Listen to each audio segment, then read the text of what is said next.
Direct stocks or mutual funds? This question comes to the mind of every new investor. Both have their own advantages. Which one is actually better for you? Let us do a proper comparison. Let us start with the basics. Direct stocks mean you buy shares of specific companies yourself, Reliance, TCS, HDFC. You decide everything.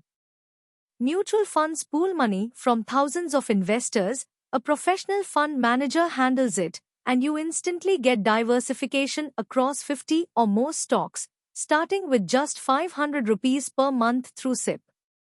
In one, you are the captain. In the other, you have an expert pilot flying the plane. What are the advantages of direct stock investing?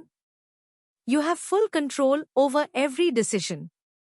There is zero expense ratio, no annual management fee. If your research is correct, your returns can be exceptionally high. But the risks are real. A single stock can crash 50%, you have no diversification buffer. Deep research is required, balance sheets, competitive moats, management quality. For beginners, it is also emotionally very tough when your portfolio turns red. What are the advantages of mutual funds? A professional fund manager actively manages your money. You instantly get diversification across 50 or more stocks from a single fund. You can start with just 500 rupees per month through SIP.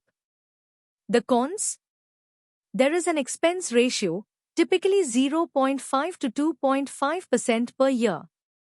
You cannot choose individual stocks yourself. Despite this, for most retail investors, MFs offer a safer and more consistent path compared to individual stock picking.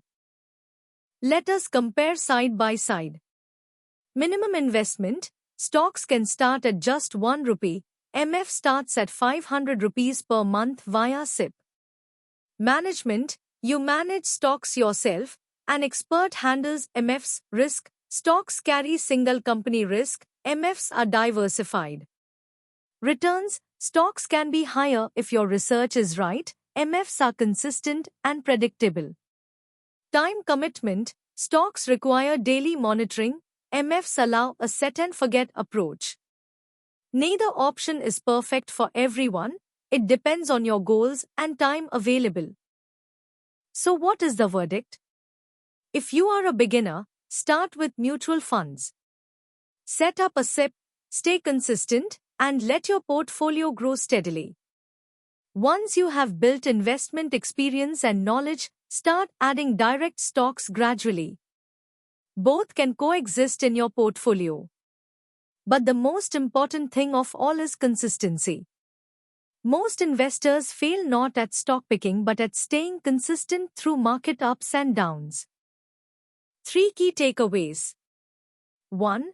Mutual funds are the best starting point for beginners. 2. Add direct stocks gradually as your experience grows. 3. For most investors, consistency beats stock picking every single time. Start today.